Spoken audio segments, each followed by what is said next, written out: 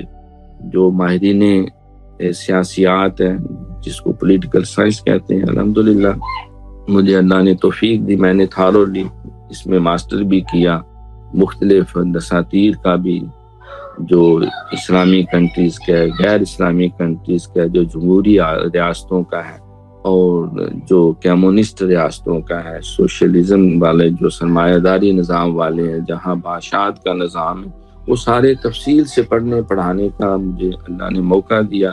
پھر LLB کیا، اس میں بھی جوڈیشری کی ہر شے ہوتی ہے پوری دنیا جب سے بنی اور آج دن تک کیا ہوا ہے، کیا ہو رہا ہے، کیا ہونا چاہیے، کیا نہیں ہونا چاہیے۔ تو وہ ساری چیزیں اگر ان کا لب لباب خلاصہ ہم سامنے رکھیں تو ہمیں تھوڑا سا یہ سسٹم آف گورنمنٹ جو ہے اس پہ گفتگو کرنی پڑے گی۔ جو دنیا میں زیادہ تر نظام ہے، سیاست مروج ہیں یا یوں کہہ نافذ العمل ہیں، ان میں ایک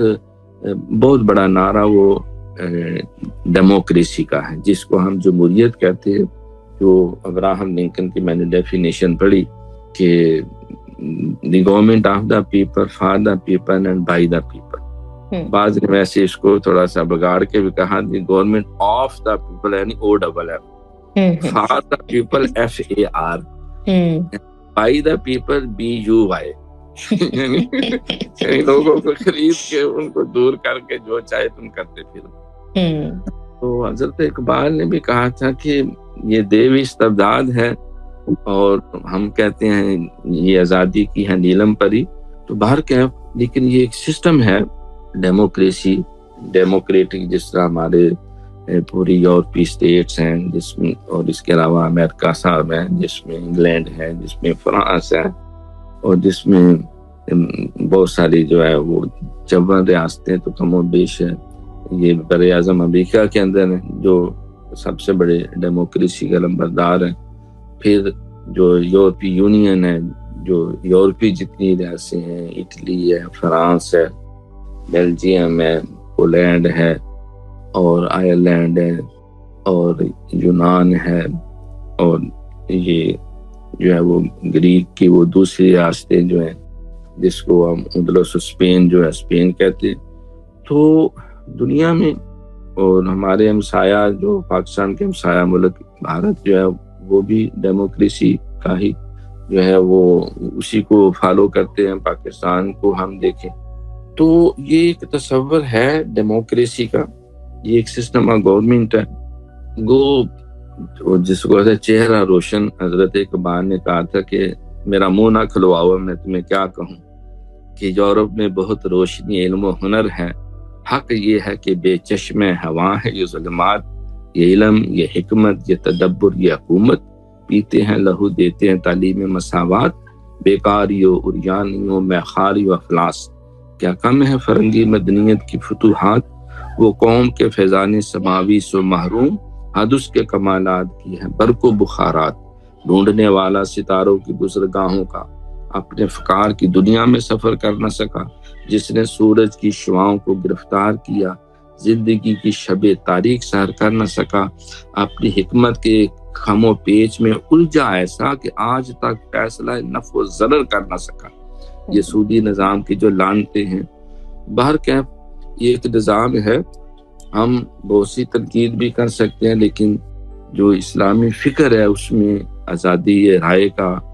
اور تنقید کا اور اپنی بات کہنے کا جو ہے وہ پورا حق ملتا ہے. تو ڈیموکریسی ایک سسٹم آف گورنمنٹ ہے، اس کے مقابلے میں دوسرا جو ہے اس کو ڈکٹیٹرشپ کہتے ہیں، یا آمریت یا آمرانہ طرز حکومت. وہ شاید سنگل ون مین شو ہو یا سنگل پارٹی شو ہو، تو بہرحال یہ بھی دنیا کے اندر چلتا رہتا ہے، بہت سی جگہوں پہ ایسا ہوتا ہے. تو یہ ایک ڈکٹیٹرشپ، یہ بھی بارہ ایک سسٹم آف گورنمنٹ ہے. پھر ایک کنگ شپ ہے، بادشاہ جس کو کہتے ہیں، ایک خاندان کا نظام چل رہا ہے. پھر جو ہے ایک فاشیزم بھی ہے، فاشیزم بھی کہتے ہیں ایک ہی گروپ جو ہے وہ ہمیشہ کے لیے مسلط ہو کے رہ جائے. پھر ایک سوشلزم ہے جس کو اشتراکی نظام کہتے ہیں، وہ سمجھتے ہیں کہ سارے عوام جو ہیں یہ سارے مالک ہیں اور یہ سارا اشتراک کے ساتھ سارا سسٹم ہونا چاہیے. اس کا ایک دوسری صورت کمیونزم بھی آ جاتا ہے، کمیونلز بنائے جائیں، اور وہ بھی ایک جو ان کی کمیونسٹ یا سوشلسٹ پارٹی ہے جس کو ڈیس کیپولر communist manifesto Karl Marx Lenin وغیرہ نے جو ایک سسٹم آف گورنمنٹ دیا، تو یہ بھی ہے دنیا میں. پھر ایک لفظ رہ سکتا ہے کیپیٹلزم ہے، سرمایہ داری نظام ہے، cash and carry the country, بھائی پیسہ لاؤ ساری دنیا خریدو، سارا ملک خرید لو. پھر اس میں ایک اور بھی آ جاتا ہے جس کو تھیاکریسی ہم کہتے ہیں، جو مذہبی جنونی ریاستیں ہوتی ہیں. بعض وہ سمجھتے ہیں کہ بس ہم صرف جو چاند ہمیں نظر آ رہا ہے وہی چاند ہے، جو باقیوں کو نظر آ رہا ہے اللہ جانے کیا نظر آ رہا ہے. تو وہ بعض کا اپنے ہی کانسیپٹ کو وہ سمجھتے ہیں مسلط کرنا چاہتے ہیں پوری دنیا میں. تو ایسا نہیں، نبی علیہ الصلوۃ والسلام کے دور میں بہت سے یہود بھی تھے، بہت سے نصارہ بھی تھے، بہت سے لوگ غیر مسلم بھی تھے. کسی کو جو ہے وہ گن پوائنٹ پہ مذہب نہیں چھڑایا گیا. جب 56 لاکھ مربع میل تک 3 بر اعظموں تک اسلامی ریاست پھیل گئی، تو وہاں کو یہ تو نہیں تھا سارے کے سارے جو ہے ان کے اوپر جو ہے وہ لازم کر دیا کہ ابھی سارے 5 وقت نماز پڑھو، سارے روزے رکھو، سارے زکوٰۃ دو، سارے حج کرو، اور سارے کے سارے کلمہ پڑھ کے مسلمان ہو جاؤ، تم سارے کے سارے قرآن کے حافظ اور عالم بن جاؤ.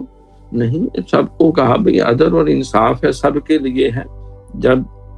وہاں بھی جاتے جہاں مسلمان، اگر وہاں بات ہوتی یہی کہتے بھئی ہم تمہارے سامنے ایک عدل اور انصاف کا نظام لائیں، اس کو تم ایکسیپٹ کرو. نہیں ایکسیپٹ کرتے تو پھر دیکھو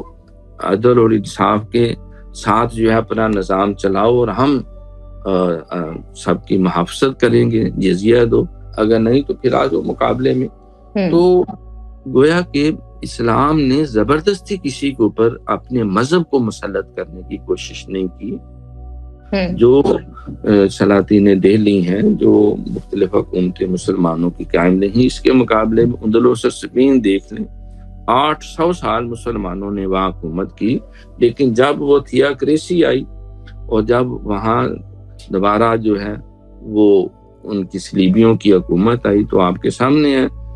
وہ 800 سال مسلمان جو وہاں حاکم رہے، ایک بھی کلمہ پڑھنے والا نہیں انہوں نے چھوڑا. یا سب کو قتل کر دیا، یا سمندر میں ڈبو دیا، یا جلا وطن کر دیا. تو مطلب کہ یہ these are the facts. We cannot ignore them, cannot overlook them. تو دنیا میں دیکھو عدل اور انصاف کا نظام، سچی بات یہ ہے کہ وہ صرف قرآن کے پاس ہے، وہ صرف نبی علیہ الصلوۃ والسلام کے پاس ہے. وہ صرف جو ہے وہ ہمیں جو خلفائے راشدین کا جو ایک نظام ہے جس کو خلافت راشدہ ہم کہتے ہیں، انہوں نے جو نظام قائم کیا جس میں یعنی ایک حقیقی فلاحی ریاست ہے، اس کو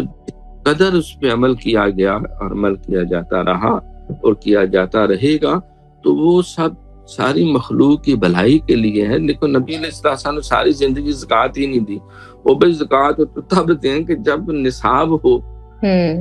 تو جو ہوتا وہ تو مخلوق کے لیے خرچ کر دیتے. بلکہ فرمایا کہ ہم تو جو انبیاء و مرسلین ہیں،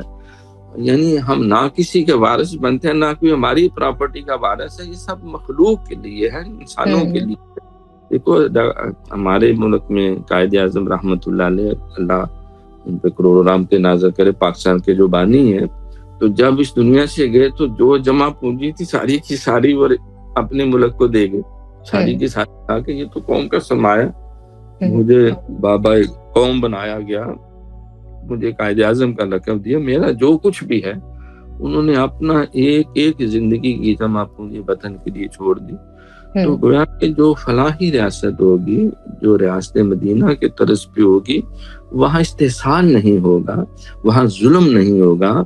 وہاں جو ہے وہ اجارہ داری والا تصور نہیں ہوگا، وہاں پہ خیر خائی ہوگی، بھلائی ہوگی، بہبود ہوگی، جس کو فلاح و بہبود کہتے ہیں۔ وہاں ایک دوسرے کو خوش کرنے اور راضی کرنے کے نئے نئے طریقے نکالے جائیں گے، ظلم کرنے، استحصال کرنے، لوٹنے کے طریقے نہیں، عزتوں کی حفاظت کرنے کے لیے، جانوں کی حفاظت کرنے کے لیے، مالوں کی اور عزت آبرو کی اور ایک دوسرے کے مفادات کے تحفظ کے لیے جو ہے سیدنا فاروق اعظم رضی اللہ تعالیٰ عنہ پھر ہمیں بات کرنی پڑتی ہے۔ آپ کس طرح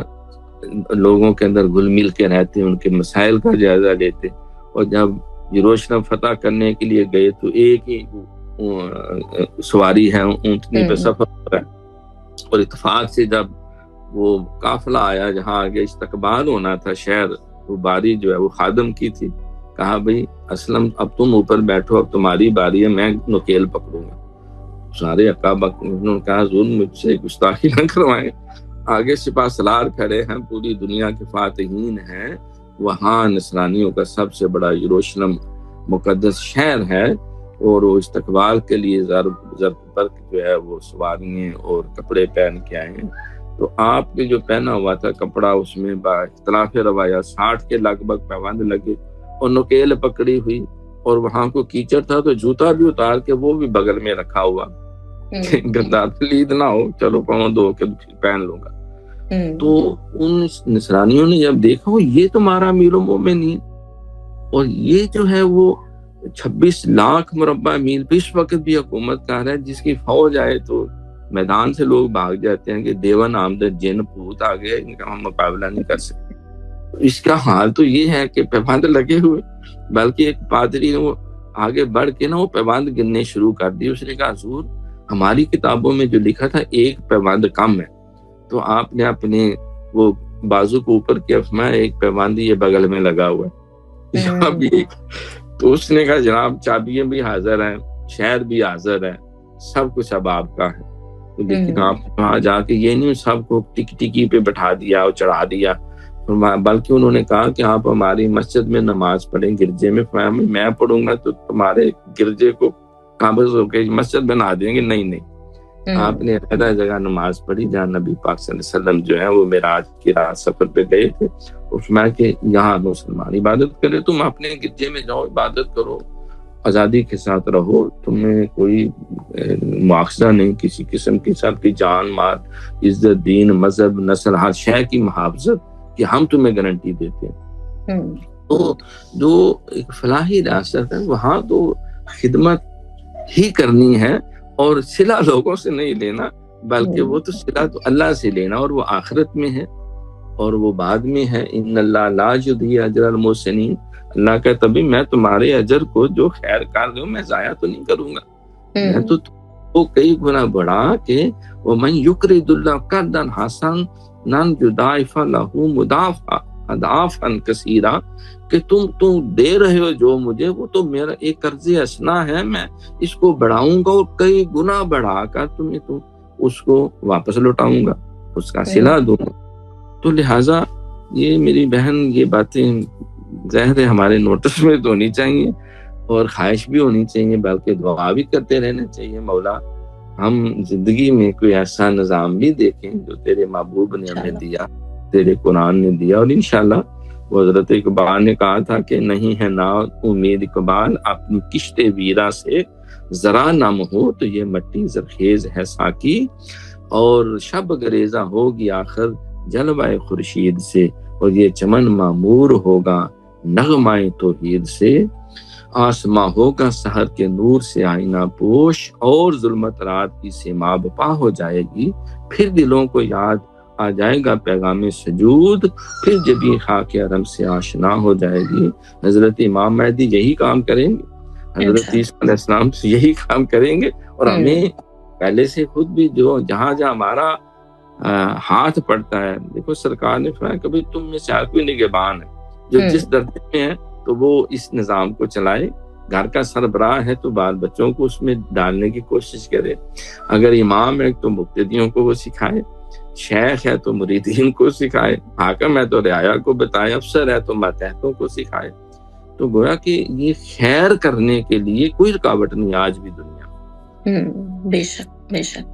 بالکل۔ اور یہ میں سوچ رہی تھی کہ دیکھیں جو اصل جو کانفیڈنس ہوتا ہے وہ آپ کے ایمان کا ہوتا ہے، اگر آپ کا ایمان کسی چیز پہ پختہ ہے نا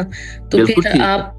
کوئی لباس کیسا ہو کیا ہو کسی چیز سے کوئی فرق نہیں پڑتا۔ جو اصل شان و شوکت ہے دیکھیں جس سے آج مطلب ہم محروم بھی ہیں اور ترسے ہوئے بھی ہیں، دنیا میں کہیں ہمیں پہ عزت نہیں ملتی، کہا جاتا ہے کہ اتنی ایک کثیر آبادی ہے مسلمانوں کی لیکن اس کے باوجود بھی ہم اپنے آپ کو منوا نہیں پا رہے۔ تو ڈیفینیٹلی مطلب جو صرف جو کمزوری ہے نا وہ ایمان والی ہے، اگر یہ کہیں پختہ ہو جائے ایمان کا معاملہ ہمارا تو انشاءاللہ تعالیٰ پھر وہ وقت ضرور آئے گا۔